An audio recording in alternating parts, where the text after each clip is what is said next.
Hey, time now for our PIX panel, and joining me this morning, Jeff Colton from City and State New York and Ben Max from Gotham Gazette. So good to see you both, gentlemen. And there is a lot to talk about. So let's begin, okay, with the recent poll numbers from our new PIX 11 Emerson College poll. Here we go. Economy remaining a top issue, but crime actually now listed at number 3. Abortion rights follow as 4. Okay, these are the top issues. So is that what you expect to see less than 2 weeks out from Election Day before we get into the candidates? Let's begin with Ben. Well, I think economy is top of mind for a lot of people. Obviously, the inflation, cost of living, questions about whether we're heading into a recession. There's some mixed signals on that.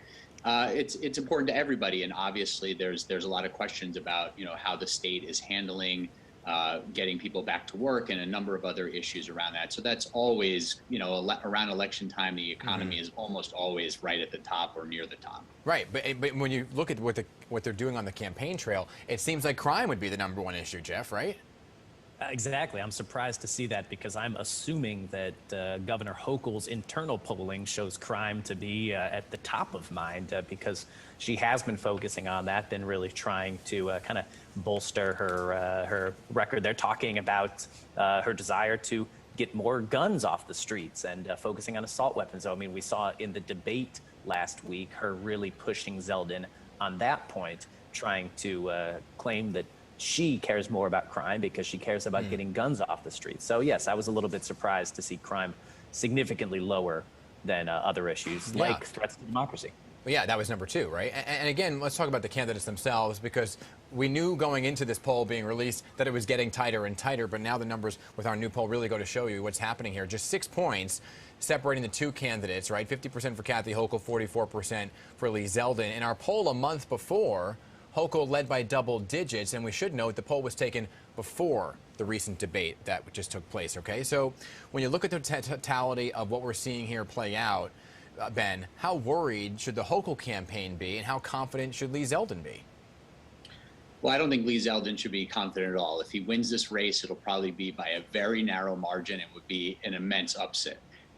The Hochul campaign, I think, should be pretty nervous. I think there's a lot of polling that shows that this is a race of some kind. Now, I wouldn't be surprised still if Kathy Hochul won this race by 12 to 15 points, but I also think this is a real race, and they have showed an increased sense of urgency. At the same time, there are a lot of questions to be asked about how Kathy Hochul and her campaign have run this race.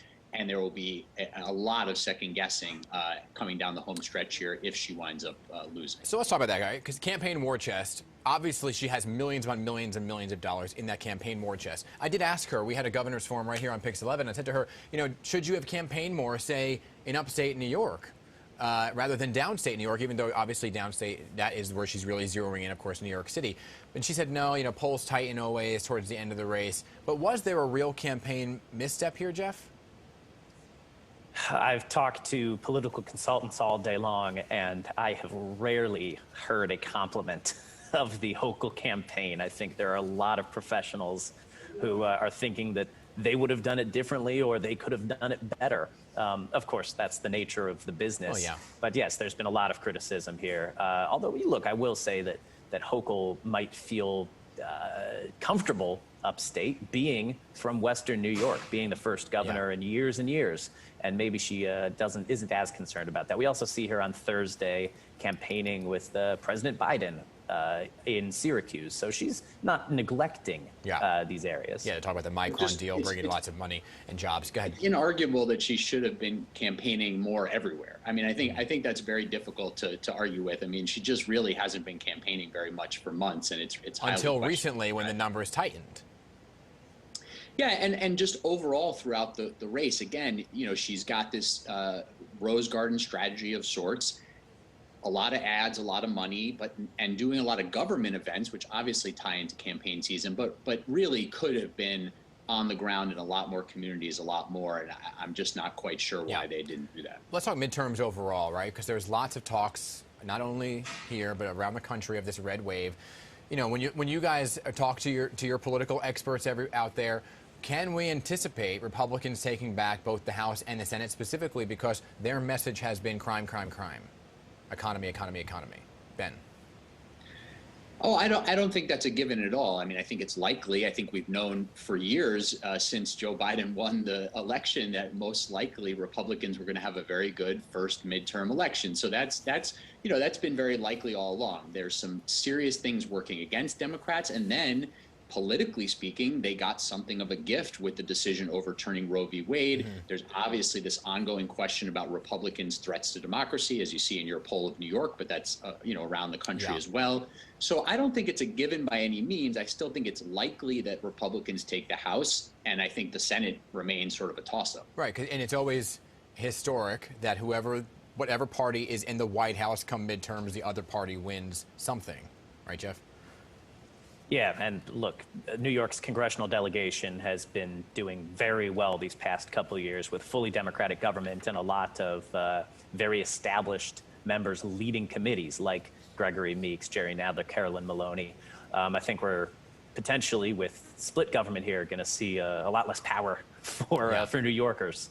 Yeah, and we talked about this just at the top, guys. Local Democratic leaders, they're really taking on the crime issue more now leading into Election Day. And I just had PBA President Pat Lynch on right before you and talking about an increase in officers in the subways and why he doesn't feel it's exactly the right move. So what exactly are you hearing from City Hall about efforts to decrease crime, Jeff?